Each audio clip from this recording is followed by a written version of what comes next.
안녕하세요. 아우름법률사무소의 이혼 전문 변호사 문성윤입니다.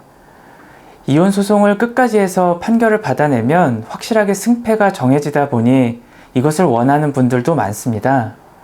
그러나 이혼 판결은 정해진 틀에 따라서만 해야 하기 때문에 다양한 방법으로 재산 분할을 하기가 어렵습니다. 대표적인 예가 바로 재산 분할로 부동산을 나눠 갖는 겁니다. 이혼 시 재산 분할에서 가장 큰 부분을 차지하는 것이 부동산인데, 우선 부동산을 나눠 갖는다 하면 바로 떠오르는 것이 팔아서 나눠 갖는 것이죠.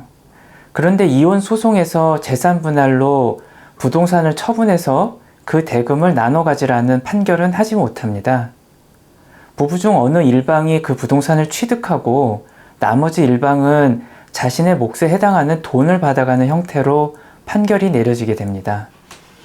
집값이 계속 오르는 상태이거나 집이 좋은 집이어서 가치가 있다면 서로 그 집을 가지려고 할 테고, 그 반대의 경우라면 서로 돈을 받으려고 할 겁니다.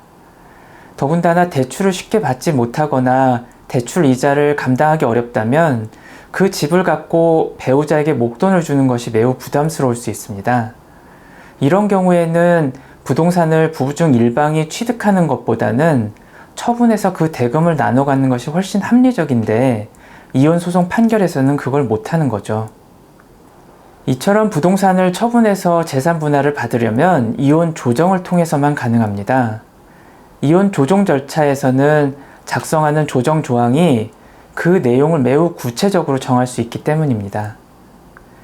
그리고 이혼 조정 절차에서는 해당 부동산을 언제까지 누가 어떤 가격에 팔지도 정할 수가 있습니다. 그리고 그 부동산을 처분하는 경우 발생하는 세금이나 중개 수수료를 어떻게 분담할지도 정할 수가 있습니다. 한편 그 부동산을 처분하지 않고 부부 중 어느 일방이 취득하는 경우에도 이혼 조정을 통하면 이혼 판결과 다르게 다양한 세부 내용을 정할 수가 있습니다. 이혼 판결은 판결이 확정된 때로부터 바로 그 재산 분할금을 지급해야 하고, 그 이후부터는 지급하지 않았을 때 연 5%의 지연이자까지 지급해야 합니다. 그런데 이혼 조정 절차에서는 당사자들이 협의만 된다면 그 지급 시기도 조절을 할 수가 있는 거죠. 예를 들어 이혼 후 5년 내에 상대방에게 재산 분할로 2억 원을 지급하는 것도 조정에서는 가능합니다. 또한 부동산을 취득하는 사람이 부담하는 세금이나 재산 분할금을 마련하기 위해 들어간 근저당 설정 비용, 중개 수수료, 대출 이자와 같은 비용 등을 협의해서 분담할 수도 있습니다.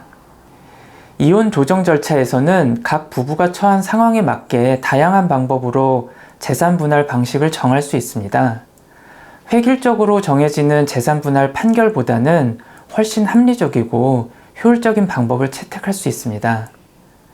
협의 이혼이 안 돼서 이혼 소송을 하게 되는 경우에도 무조건 판결을 고집하기보다는 이혼 조정을 통해서 재산 분할하는 것이 훨씬 현명한 방법이 될 수 있다는 점 기억해 주시길 바랍니다. 감사합니다.